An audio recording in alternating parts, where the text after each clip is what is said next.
Sports action to exclusive local events, we keep you connected. Celebrate our culture, people, and voices with powerful documentaries and inspiring stories. Experience premium entertainment, from trending music to urban lifestyle and beyond. Grow your spirit with life-changing messages and uplifting perspectives. Lead the way with bold conversations, fresh ideas, and thought-provoking shows. Wherever you are, whenever you want, watch TVM on all your devices. TVM, your world, your network. This is TVM. TVM delivers breaking stories, global headlines, and the moments that matter. From exciting sports action to exclusive local events, we keep you connected. Celebrate our culture, people, and voices with powerful documentaries and inspiring stories. Experience premium entertainment, from trending music to urban lifestyle and beyond.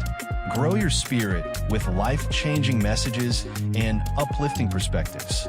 Lead the way with bold conversations, fresh ideas, and thought-provoking shows. Wherever you are, whenever you want, watch TVM on all your devices. TVM, your world, your network.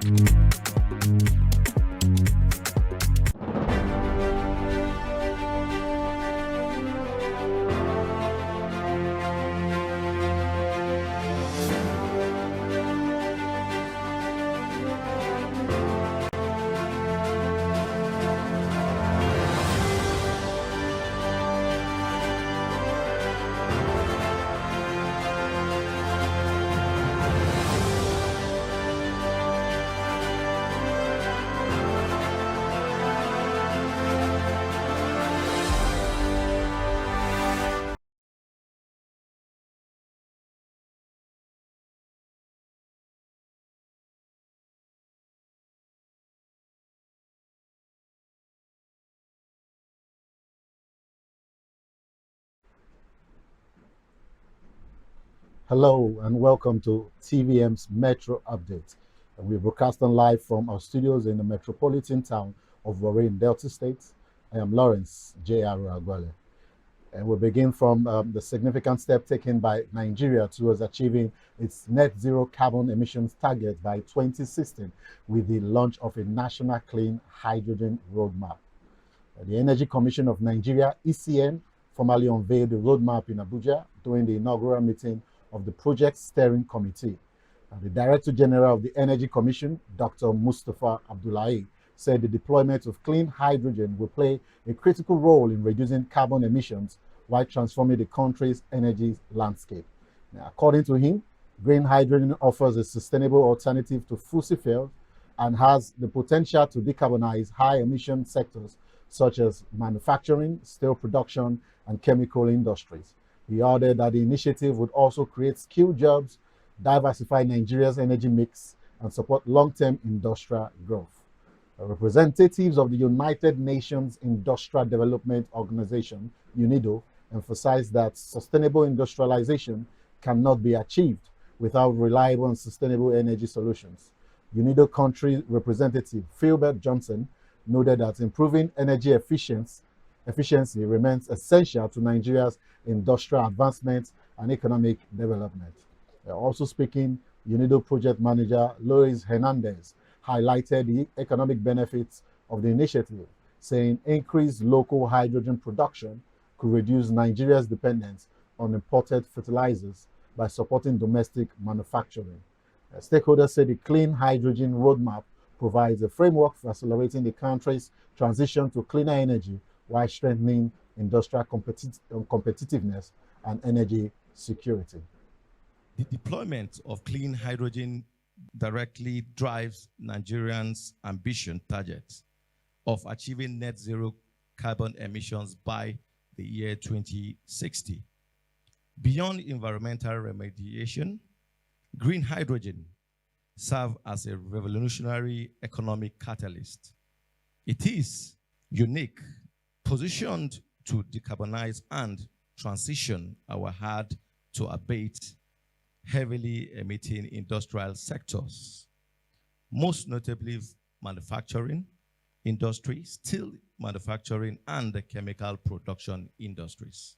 It serves as a transformative blueprint to diversify Nigerian energy portfolio, aggressively replacing volatile fossil fuels, creating high-skilled jobs, and drive sustainable long-term industrialization. We all know that without sustainable energy in this country, our quest for sustainable industrialization would not materialize. And we need the required energy mix and the required tools to ensure energy efficiency in this country for our country to advance. For example, fertilizers is one of those key industries which for the moment Nigeria is dependent from imports. So you could further produce your own fertilizers locally, utilizing hydrogen, green hydrogen from here, so that makes you more independent. And meanwhile, Nigeria's President Bola Ahmed Tinubu is calling on the media to exercise professional responsibility and prioritize national interests. The Minister for Information and National Orientation, Mohammed Idris, who spoke on behalf of the President, cautioned journalists against inadvertently amplifying the psychological impact of terrorism through sensationalism. He urged them to instead verify facts and avoid giving undue prominence to the objectives of criminal groups. He explained that terrorists thrive on fear, division, and public despair to weaken national unity. He urged citizens of all backgrounds and political affiliations to partner with the government by trusting public institutions, remaining vigilant, and sharing credible information with security agencies.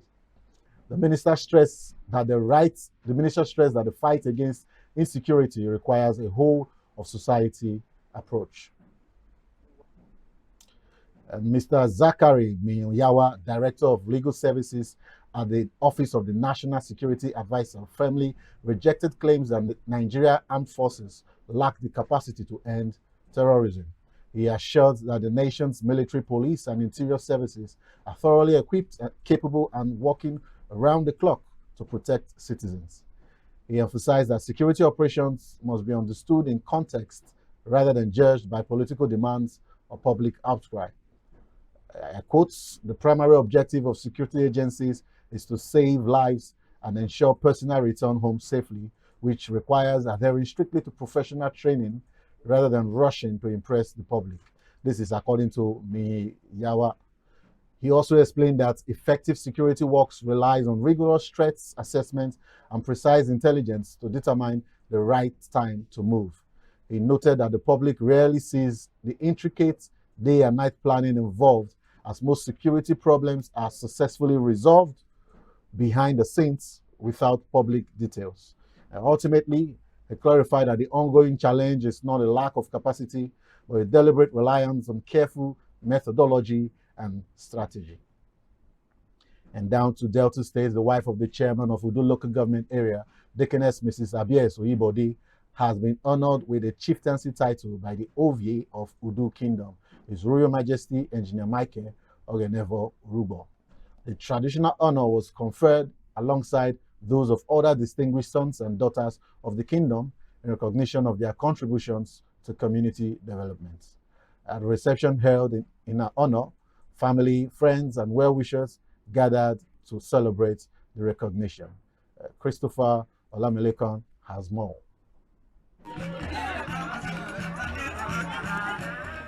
This is the palace of the OVA of Udu, His Royal Majesty Engineer Michael Ogenevo Rubo, and here is conferring chieftaincy titles to deserving notable individuals in the Udu community to celebrate and honor them. Amongst them is Deaconess Mrs. Abies Oyibode, the wife of the chairman Udu local government area of Delta State. In a reception to celebrate the award, the wife of the chairman of Udu local government attributed her honor to God and to her husband. Thank the OVA of Udu Kingdom for honoring me with the title Our Organ of Udu Kingdom 1, and also my lovely husband for supporting me, and well wishers too. I appreciate all of them for coming to rejoice and celebrate with me. Attendees of this celebration spoke highly of her character and her commitment to helping people around her. Here in the respect of our mama, the sabi woman, when they say not they carry last, they always carry all the women along. Very somebody you can rely on, somebody you can meet in your needs. She will say, okay, I will take of it. Even see the women like this is their handwork of our mama. So she's good in character, in everything. It's not somebody that you will just say, I beg you, I confess me. No, she always brings everybody together.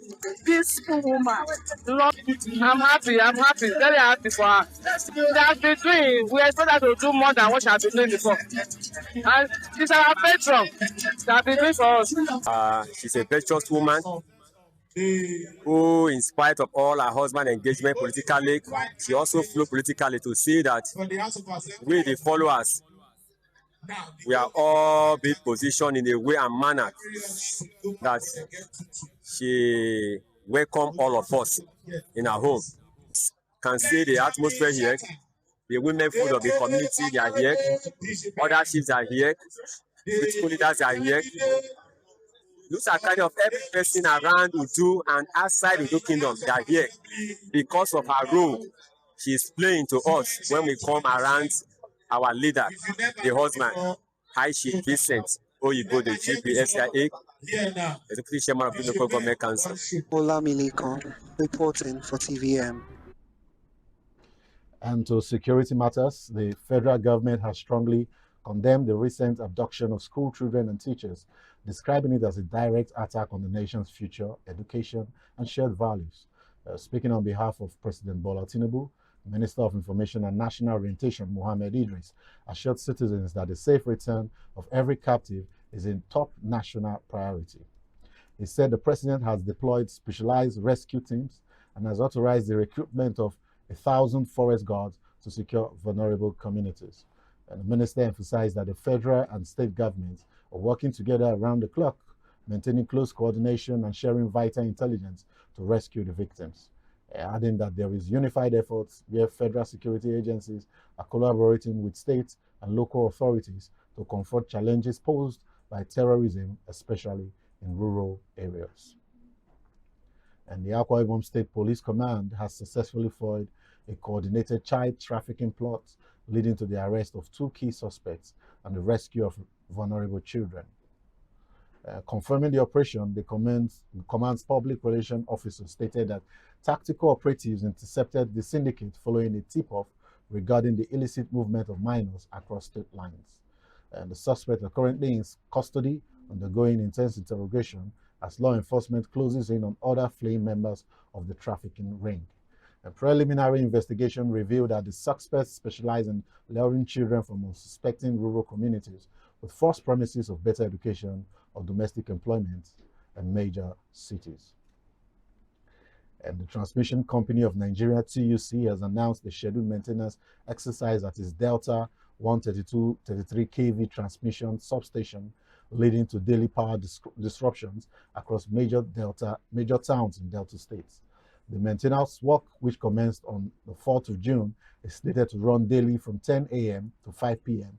through to the 16th of June 2026. Now, according to a statement issued by TCN's General Manager of Public Affairs, Ndidi Mba, the scheduled downtime is required to facilitate the connection of a bus coupler circuit breaker and the rehabilitation of 5 isolators on the main bus bar. The infrastructural upgrade will see several 33 kV feeders from both the Efurun and Delta transmission substation taken out of service during the daily maintenance windows. Areas set to experience the temporary blackouts include Wari, Sapele, Efurun, Usubi, PTI, NRN, Alaja, Uyeli Shell, Isoko Kwale, Otovodo Patani, and Nagbaro Eku, alongside industrial consumers like Better Glass, Imoni Yame, and the refinery lines.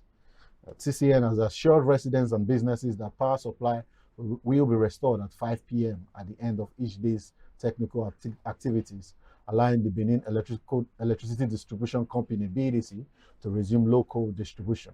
The agency has expressed regrets and apologized for the disruptions caused by the essential grid stabilizing projects. Organized labor in Lagos State has reacted to the proposed 100,000 minimum wage, stressing the critical need for comprehensive consultation and a realistic assessment of current economic pressures.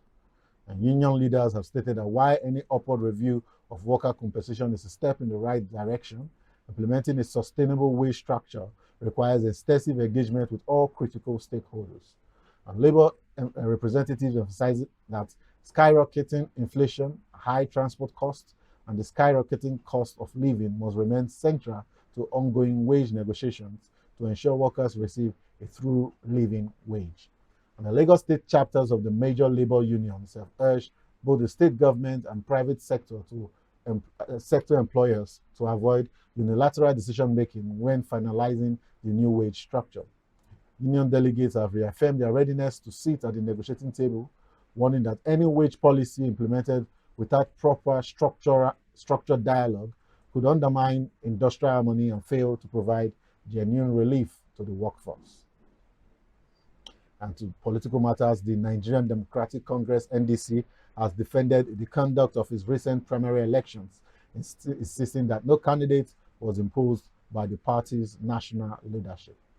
In a statement issued by the party's national secretary, Barrister Ikenna Enekwezu, on Thursday, the NDC said its candidate's selection process was driven by consultation, consensus building, and stakeholder engagement through established leadership structures across the country. The party also insisted that its national secretariat was never involved in the business of picking, choosing, or imposing candidates on any constituency or state, contrary to allegations that have emerged following the conclusion of the primaries. The NDC said the approach reflects its commitment to internal democracy, consultation, inclusiveness, and respect for established leadership structures as it continues preparations for future elections. We'll go for a quick break, and Metro Updates continues when we return. Do stay tuned. Hey everyone, look, everybody's got an opinion, but not everybody gets heard. That's why we made Your Perspective with real people, real stories, my opinion, your opinion, with zero filter. We'll talk about the things that you argue with your friends, your family, your loved ones, but now on your TV. We make it funny, we make it messy, we make it loud, and we'll also make it sometimes controversial, but we'll always keep it 100 with you, our amazing viewers. Tune in and bring in your takes, send in your comments, send in your messages so you can be part of this amazing segment. Let's make some noise because Your Perspective airs every Friday 12 p.m. and West African time. And if you're not watching, you're just part of someone else's perspective. Bye.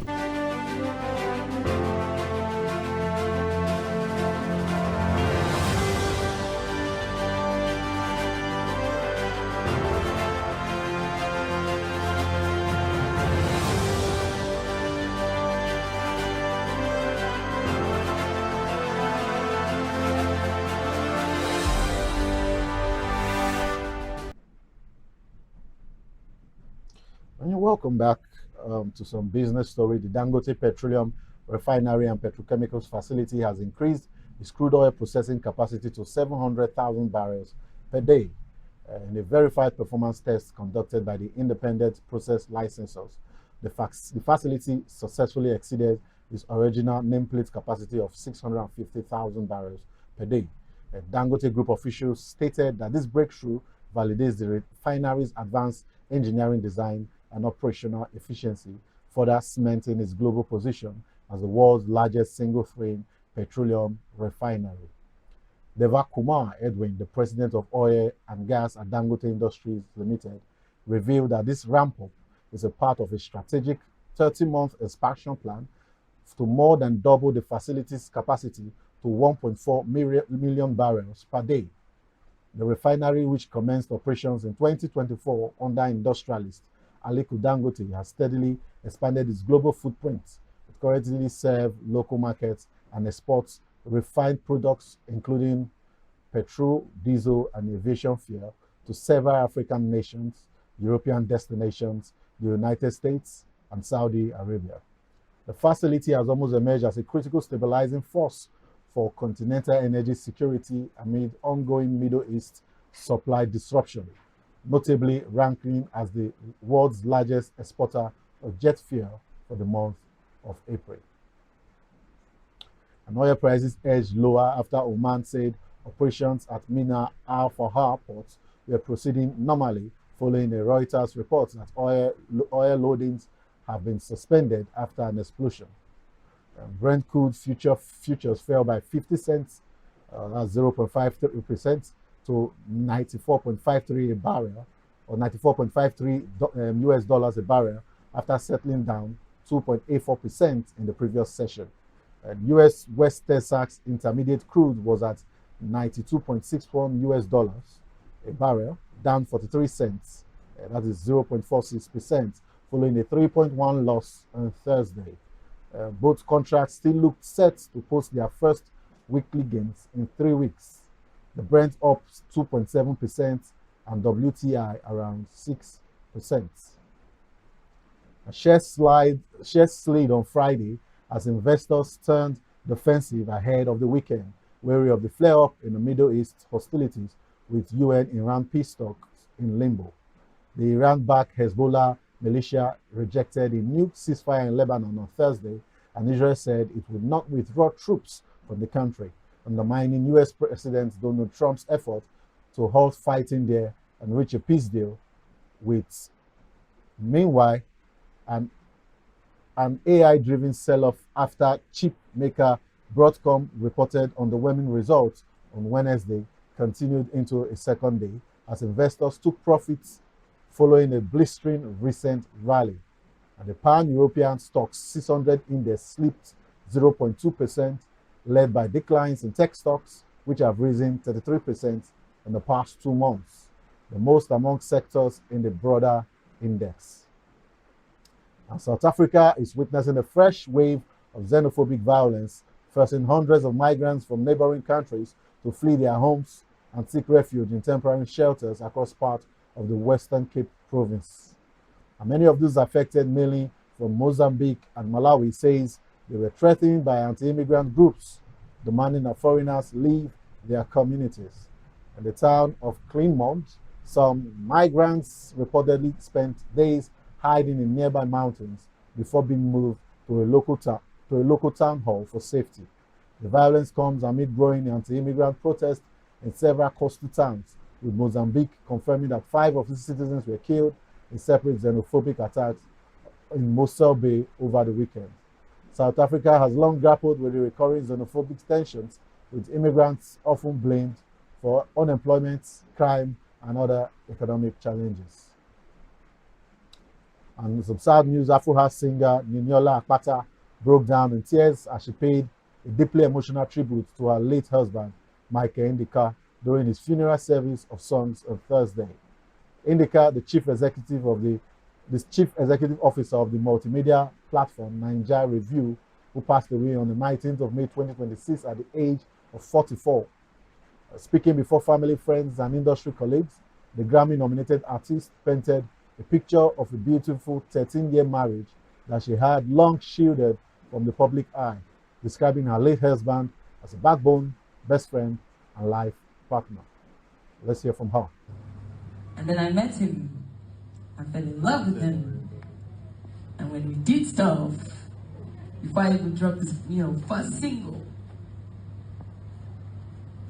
my story with Michael is a love story.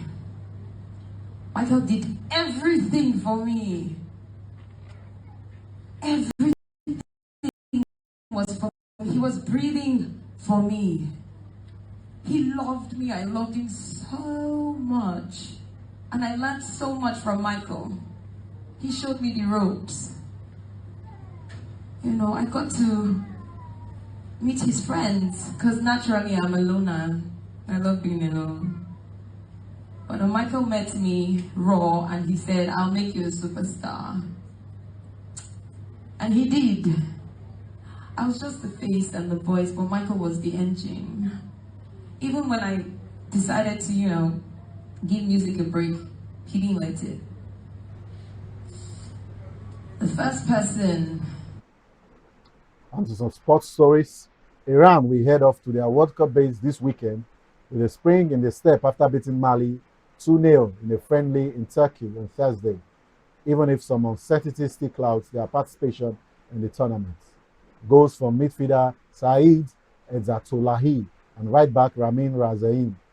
Either side of halftime gave Team Melli a record of 3 wins and a single loss in their 4 friendlies this year in the Turkish resort city of Antalya. The friendlies are the only competitive football the Iran-based players have played since the domestic league was suspended after US and Israeli airstrikes on the Islamic Republic in late February that triggered a regional war.